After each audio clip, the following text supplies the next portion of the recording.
আচ্ছা, একটা প্রশ্ন দিয়ে আজকের আলোচনাটা শুরু করা যাক। হ্যাঁ, অবশ্যই। এমন কি হয় যে সারাদিন অমছম ব্যস্ত থাকার পরেও দিন শেষে মনে হয়, ধুর, কিছুই তো করা হলো না? হুম, এটা তো একটা খুবই সাধারণ সমস্যা, প্রায় সবার সাথেই হয়। যদি উত্তর হ্যাঁ হয়, তাহলে আজকের এই আলোচনাটা হয়তো খুব কাজে দেবে। আমরা মোহাম্মদ ফারিসের লেখা দ্য প্রোডাক্টিভ মুসলিম বইটা নিয়ে কথা বলবো। দারুণ একটা বই। আর এই বইটা প্রোডাক্টিভিটির ধারণাটাকেই মানে একেবারে অন্য একটা দৃষ্টিকোণ থেকে দেখিয়েছে। বইটা বলছে প্রোডাক্টিভিটির আসল রহস্যটা হয়তো আমাদের টু ডু লিস্টে নেই। ঠিক, বরং সেটা লুকিয়ে আছে আমাদের বিশ্বাস আর জীবনযাপনের পদ্ধতির ভেতরে। ঠিক এখানেই তো বইটা অন্য সব প্রোডাক্টিভিটি বইয়ের থেকে আলাদা হয়ে যায়, তাই না? একদম। এটা কোনো লাইফ হ্যাক বা শুধু কাজ শেষ করার কিছু টিপস নয়, বরং এটা উৎপাদনশীলতাকে একটা সামগ্রিক জীবন ব্যবস্থা হিসেবে দেখে। সামগ্রিক বলতে? এটা আমাদের শারীরিক, আধ্যাত্মিক এবং সামাজিক এই তিনটি দিককেই এক সুতোয় বাঁধার কথা বলে। আর এই সবকিছুর কেন্দ্রে রেখেছে আমাদের বিশ্বাসকে। আচ্ছা, তাহলে চলুন একদম গোড়া থেকেই শুরু করি। এই যে উৎপাদনশীলতা বা প্রোডাক্টিভিটি, বইটার মতে এটা আসলে কি? কারণ আমরা অনেকেই তো ভাবি প্রোডাক্টিভিটি মানেই হলো বেশি বেশি কাজ করা। বইটা ঠিক এই ধারণাটাকেই প্রথম ভেঙে দেয়। লেখক একটা দারুণ সূত্র দিয়েছেন। কি সেটা? সূত্রটা হলো উৎপাদনশীলতা সমান সমান মনোযোগ মানে ফোকাস, তার সাথে শক্তি বা এনার্জি আর সময়। ফোকাস, এনার্জি আর টাইম। হ্যাঁ, কিন্তু এর সাথে সবচেয়ে গুরুত্বপূর্ণ একটা অংশ জুড়ে দিয়েছেন। এই সবকিছু একটা কল্যাণকর লক্ষ্যের দিকে যেতে হবে, যাকে বলা হয়েছে বারাখা গোল। বারাখা গোল, ইন্টারেস্টিং। এই উপাদানগুলোর যে কোনো একটার অভাব হলেই পুরো সমীকরণটাই কিন্তু ভেঙে পড়ে। ব্যাপারটা আরেকটু সহজ করে যদি বলেন, মানে ধরুন মনোযোগ আর সময় আছে কিন্তু শক্তি নেই। তাহলে তো কাজ করার উদ্যমই পাওয়া যাবে না, বিছানা থেকে উঠতে ইচ্ছে করবে না। ঠিক, আবার শক্তি আর সময় দুটোই আছে, কিন্তু মনটা বিক্ষিপ্ত, কোনো কিছুতেই ফোকাস করা যাচ্ছে না। তাহলেও তো কাজ এগোবে না। কিন্তু সবচেয়ে মজার অংশ হলো ওই কল্যাণকর লক্ষ্য। হ্যাঁ, ওখানেই আসছিলাম। ধরুন একজন অত্যন্ত দক্ষ ভিডিও গেমার, তার মনোযোগ একদম তুঙ্গে, শক্তিও প্রচুর, আর সে ঘন্টার পর ঘন্টা সময়ও দিচ্ছে। আমাদের সূত্র অনুযায়ী তো সেটা হলে সুপার প্রোডাক্টিভ। ঠিক, কিন্তু বইটা বলছে না, কারণ তার লক্ষ্যটা যদি বৃহত্তর কোনো কল্যাণ বা ধরুন পারলৌকিক সাফল্যের সাথে যুক্ত না থাকে, তাহলে এই পুরো প্রক্রিয়াটাই আসলে অর্থহীন। কিন্তু এই কল্যাণকর লক্ষ্য, এটা তো বেশ সাবজেক্টিভ একটা ব্যাপার। মানে একজন গেমারের কাছে তো তার খেলাটাকেই কল্যাণকর মনে হতে পারে। চমৎকার প্রশ্ন। বইটার মতে কল্যাণকর লক্ষ্য বা ব্যারাখা গোল হল এমন কিছু যা আল্লাহর সন্তুষ্টির জন্য করা হয় এবং যা নিজের, পরিবারের বা সমাজের জন্য ভালো কিছু বয়ে আনে। যেমন? যেমন ধরুন হালাল উপায়ে জীবিকা উপার্জন করা, জ্ঞান অর্জন করা বা সমাজের সেবা করা।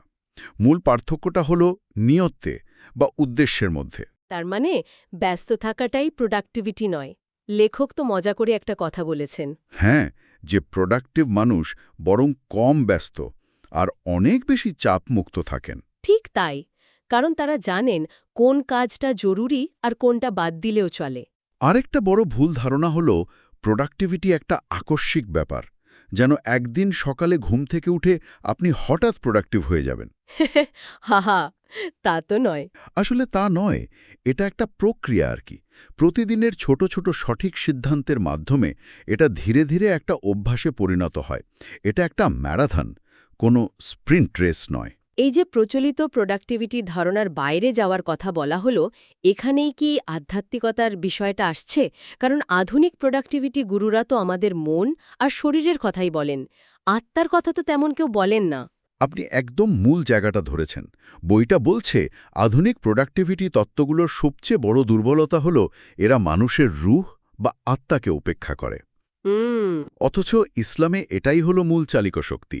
আমাদের শরীর আর মন হলো একটা গাড়ির মতো, কিন্তু আত্মা হলো তার চালক। চালকই যদি ঘুমিয়ে থাকে, তাহলে দামি গাড়ি দিয়ে কি হবে? বাহ, দারুণ উপমা। তাহলে এই আধ্যাত্মিক শক্তিটা, এই চালিকা শক্তি, এটা আমরা পাবো কোথা থেকে? বইটাতে তিনটে আধ্যাত্মিক উপাদানের কথা বলা হয়েছে। প্রথমটা হলো আধ্যাত্মিক শক্তি বা স্পিরিচুয়াল এনার্জি। আচ্ছা। এর উৎস হল আল্লাহর সাথে আমাদের সংযোগ। কিছু ইসলামিক ধারণা, যেমন তাকওয়া। মানে আল্লাহর ব্যাপারে সার্বক্ষণিক সচেতন থাকা। একদম। তারপর তাওয়াক্কুল বা আল্লাহর উপর ভরসা, শকর বা কৃতজ্ঞতা এবং ঈসান মানে উৎকর্ষতা। এই বিষয়গুলো আমাদের ভেতরের শক্তিকে বহুগুণ বাড়িয়ে দেয়। একটা প্রশ্ন ছিল, এই যে তাওয়াক্কুল বা আল্লাহর ওপর ভরসা, এটা কিভাবে আমাদের শক্তি বাড়ায়? এটা তো অনেক সময় আমাদের নিষ্ক্রিয় করে ফেলার কথা, যে আল্লাহ যা করার করবেন, আমার কিছু করার নেই। এখানেই তো বোঝার ভুলটা হয়। তাওয়াক্কুল মানে হাত পা গুটিয়ে বসে থাকা নয়। এর আসল মানে হলো আপনি আপনার সাধ্যের সর্বোচ্চ চেষ্টাটা করলেন। পরিকল্পনা, পরিশ্রম সব। হ্যাঁ, সব করলেন, কিন্তু ফলাফলের দুশ্চিন্তাটা পুরোপুরি আল্লাহর উপর ছেড়ে দিলেন। এই যে মানসিক মুক্তি, মানে ফলাফলের উদ্বেগ থেকে নিজেকে বের করে আনা, এটাই আপনার অনেক শক্তি বাঁচিয়ে দেয়। বাহ, এটা তো দুশ্চিন্তা থেকে শক্তি বাঁচানোর একটা অসাধারণ আধ্যাত্মিক কৌশল। ঠিক তাই। তাকওয়ার কোনো বাস্তব উদাহরণ আছে বইটাতে? একটা অসাধারণ উদাহরণ দেওয়া হয়েছে খলিফা উমর বিন আব্দুল আজিজের। হ্যাঁ, শুনেছি ঘটনাটা। তার কাছে একবার একজন অতিথি এসেছিলেন। যতক্ষণ তারা রাষ্ট্রীয় কাজ নিয়ে আলোচনা করছিলেন, ততক্ষণ খলিফা রাষ্ট্রীয় কোষাগারের টাকায় কেনা বাতি জ্বালিয়ে রেখেছিলেন। যখনই তাদের মধ্যে ব্যক্তিগত আলাপ শুরু হলো, তিনি সাথে সাথে বাতিটা নিভিয়ে দিলেন এবং নিজের টাকায় কেনা বাতি জ্বালালেন। অবিশ্বাস্য! এই যে প্রতিটি মুহূর্তে আল্লাহর কাছে জবাবদিহিতার ভয়। এটাই তাকওয়া। এটা আমাদের প্রতিটি কাজের স্বচ্ছতা আর উদ্দেশ্যকে একদম স্পষ্ট করে তোলে। আচ্ছা, আধ্যাত্মিক শক্তির পর দ্বিতীয় উপাদানটা কি? দ্বিতীয়টা হল আধ্যাত্মিক মনোযোগ বা স্পিরিচুয়াল ফোকাস। এর মূল ভিত্তি হল জীবনের আসল উদ্দেশ্য, মানে আখিরাতের উপর মনোযোগ ধরে রাখা। দুনিয়ার হাজারো প্রলোভন থেকে নিজেকে বাঁচিয়ে রাখা, তাই তো? একদম। দুনিয়ার চাকচিক্য তো আমাদের মনকে বিক্ষিপ্ত করে দেয়। আধ্যাত্মিক ফোকাস আমাদের সেই বিক্ষিপ্ত অবস্থা থেকে বাঁচিয়ে মূল লক্ষ্যে স্থির রাখে। আর এর জন্য সবচেয়ে জরুরি হল নিয়ত বা উদ্দেশ্যকে প্রতিটি কাজের শুরুতে স্পষ্ট করে নেওয়া। আর তৃতীয় আধ্যাত্মিক উপাদান? তৃতীয়টি হল আধ্যাত্মিক সময় বা স্পিরিচুয়াল টাইম, যাকে এক কথায় বারাকা বলা যেতে পারে। বারাকা? এই ধারণাটা আমার কাছে পুরো বইয়ের সবচেয়ে শক্তিশালী অংশ মনে হয়েছে। আমরা সবাই ভাবি আমাদের হাতে দিনে ২৪ ঘন্টা আছে, কিন্তু বারাখার ধারণা এই গণিতটাকেই বদলে দেয়। কিভাবে? বারাখা মানে হল আল্লাহ যখন আপনার সময়ে বা সম্পদে বিশেষ কল্যাণযুক্ত করে দেন, তখন অল্প সময়েও অবিশ্বাস্য পরিমাণ কাজ করা সম্ভব হয়। এটা সময়ের ওপর একটা ডিভাইন মাল্টিপ্লায়ারের মতো কাজ করে। এটা তো দারুণ একটা ধারণা, কারণ এটা আমাদের সময়ের সীমাবদ্ধতার যে হতাশা, সেটাকেই চ্যালেঞ্জ করছে। একদম। তার মানে আমাদের লক্ষ্য হওয়া উচিত শুধু টাইম ম্যানেজ করা নয়, বরং আমাদের সময়ে বারাকা নিয়ে আসা। আর এই বারাকা আসে তাকওয়া, সততা আর আল্লাহর ওপর নির্ভরতার মাধ্যমে। আচ্ছা, বইটাতে আরেকটা গুরুত্বপূর্ণ ভুল ধারণার কথা বলা হয়েছে, যা অনেক মুসলিমের উৎপাদনশীলতা কমিয়ে দেয়। হ্যাঁ, যে দুনিয়াকে পুরোপুরি ত্যাগ করাই ধার্মিকতা। ১ মিনিট, এই ব্যাপারটা একটু জটিল। কোরআন তো দুনিয়ার জীবনকে ভালোবাসতে নিষেধ করেছে। তাহলে দুনিয়ার জীবন আর দুনিয়া, এই দুটোর মধ্যে পার্থক্যটা কি? খুব ভালো প্রশ্ন। কোরআন দুনিয়ার জীবনের মোহ, মানে হায়াতুল দুনিয়ার চাকচিক্য আর বিলাসিতাকে ভালোবাসতে নিষেধ করেছে, কিন্তু দুনিয়া বা এই পৃথিবীকে নয়। পৃথিবীটা কর্মক্ষেত্র। ঠিক তাই। এই পৃথিবী তো হল আখেরাতের জন্য আমাদের কর্মক্ষেত্র, আমাদের পরীক্ষার হল। এখানেই তো ভালো কাজ করে আমাদের পরকালের জন্য সঞ্চয় করতে হবে। অনেকে এই দুটোকে মিলিয়ে ফেলে, ভাবে ওদের জন্য দুনিয়া, আমাদের জন্য আখেরাত। এই চিন্তাটাই আমাদের অনুৎপাদনশীল করে তোলে। একদম। অথচ ইসলাম বলে এই দুনিয়াতেই তোমাকে উৎপাদনশীল হতে হবে আখিরাতের জন্য। এই যে আধ্যাত্মিক শক্তির কথা বলা হলো, এটা তো শূন্যে ভাসে না। মানে এই শক্তি ধারণ করার জন্য তো একটা উপযুক্ত পাত্র দরকার, তাই না? ঠিক তাই। আর সেই পাত্রটাই হলো আমাদের শরীর। আমাদের শরীর। যদি শরীর ঠিক না থাকে, দুর্বল বা অসুস্থ থাকে, তাহলে আধ্যাত্মিক শক্তিও তো ঠিকমতো কাজ করতে পারে না। এখানেই শারীরিক উৎপাদনশীলতার ধারণাটা আসে। বইটা আমাদের শরীরকে আল্লাহর দেওয়া একটি আমানত হিসাবে দেখতে বলে। আর এই আমানতের যত্ন নেওয়াটাও একটা ইবাদত। একদম। তাহলে এই আমানতের যত্ন নেয়ার উপায়গুলো কি কি? ঘুম দিয়ে শুরু করা যাক। ঘুমকে এখানে শুধু শারীরিক বিশ্রাম হিসেবে দেখা হয়নি, এর একটা গভীর আধ্যাত্মিক দিকও আছে। যেমন? যেমন ঘুমানোর আগে অজু করা, দোয়া পড়া এবং এই নিয়তে ঘুমানো যে এই ঘুমের মাধ্যমে আমি ফজরের নামাজের জন্য শক্তি সঞ্চয় করছি। এই কাজগুলো সাধারণ একটা ঘুমকে ইবাদতে পরিণত করে। বাহ! বইটাতে একটা হাদিসের কথা আছে না, যেখানে শয়তান ঘুমন্ত ব্যক্তির মাথায় 3টি গিট দেয় আর বলে, এখনও অনেক রাত বাকি, ঘুমাও। হ্যাঁ হ্যাঁ। ঘুম থেকে উঠে আল্লাহর জেকর, তারপর অজু এবং নামাজ পড়ার মাধ্যমে এই গিটগুলো একটা একটা করে খুলে যায়। তখন ব্যক্তি সতেজ আর পবিত্র মন নিয়ে দিনটা শুরু করতে পারে। এটা শুধু বিশ্রাম নয়, শয়তানের বিরুদ্ধে একটা আধ্যাত্মিক বিজয়ও বটে। ঠিক। এরপর আসে পুষ্টি বা খাবার। এখানেও কি একই রকম গভীর দৃষ্টিভঙ্গি আছে? অবশ্যই আছে। বইটা আমাদের খাবার নিয়ে চিন্তা করতে উৎসাহিত করে। আমাদের প্লেটে যে খাবারটা আসে সেটা একটা বীজ থেকে শুরু করে কৃষক, শ্রমিক, বিক্রেতা কত মানুষের পরিশ্রমের ফলে আমাদের কাছে পৌঁছায়। এটা ভাবলে খাবারের প্রতি কৃতজ্ঞতা আর সম্মান জন্মায়। একদম। আর অবশ্যই অতিরিক্ত না খাওয়ার উপর জোর দেওয়া হয়েছে। হাদিসে তো বলাই হয়েছে, পেটের 1/3 খাবার, 1/3 পানীয় আর 1/3 শ্বাস-প্রশ্বাসের জন্য খালি রাখা। হ্যাঁ, এটা তো শুধু একটা স্বাস্থ্যকর অভ্যাস নয়, এর চেয়েও গভীর কিছু মনে হচ্ছে। এটা কি আমাদের লোভ বা চাহিদাকে নিয়ন্ত্রণ করার একটা ট্রেনিং? আপনি একদম ঠিক ধরেছেন। এটা শুধু হজমের জন্য ভালো তাই নয়, এটা আমাদের নফস বা প্রবৃত্তিকে নিয়ন্ত্রণ করার একটা ট্রেনিং। যখন আমরা ইচ্ছাকৃতভাবে কম খাই, তখন আমরা আমাদের শারীরিক চাহিদার ওপর আধ্যাত্মিক নিয়ন্ত্রণ প্রতিষ্ঠা করি। রোজা রাখার ব্যাপারেও তো বলা হয়েছে। হ্যাঁ, সপ্তাহে 2 দিন, যেমন সোম ও বৃহস্পতিবার রোজা রাখার অভ্যাস শরীরকে ডিটক্স করে এবং মনোযোগ ও আত্মনিয়ন্ত্রণ বাড়াতে সাহায্য করে। আর ফিটনেস বা ব্যায়াম, অনেক ধার্মিক মানুষ হয়তো ভাবেন জিমে যাওয়া বা ব্যায়াম করাটা কিছুটা দুনিয়াবি ব্যাপার। এই ধারণাটাকেও বইটা চ্যালেঞ্জ করে। শরীরটা যেহেতু আল্লাহর আমানত, একে শক্তিশালী ও কর্মক্ষম রাখাও তো ইবাদতের অংশ। হুম। আমাদের নবী সাল্লাল্লাহু আলাইহি সাল্লাম নিজেও একজন শক্তিশালী মানুষ ছিলেন। তিনি দৌড় প্রতিযোগিতায় অংশ নিতেন, কুস্তি লড়তেন। সুতরাং ফিটনেস মানে শুধু স্বাস্থ্য নয়, এটা আমাদের বিশ্বাসের একটা প্রায়োগিক দিক। এর জন্য তো সবসময় জিমে যাওয়ারও প্রয়োজন নেই, তাই না? বিলকুল না। দৈনন্দিন জীবনে আরও বেশি সচল থাকাই যথেষ্ট। যেমন লিফটের বদলে সিঁড়ি ব্যবহার করা, অল্প দূরত্বে হেঁটে যাওয়া, এই ছোট ছোট অভ্যাসগুলোই অনেক বড় পরিবর্তন আনে। তার মানে আধ্যাত্মিক ও শারীরিক এই দুটো দিক ঠিক থাকলে একজন ব্যক্তি হিসেবে আমরা প্রোডাক্টিভ হতে পারি। কিন্তু ইসলাম তো একটি সামাজিক ধর্ম। এখানে কি সামাজিকতার কোনো ভূমিকা নেই? আছে, এবং সেটা অনেক বড় ভূমিকা।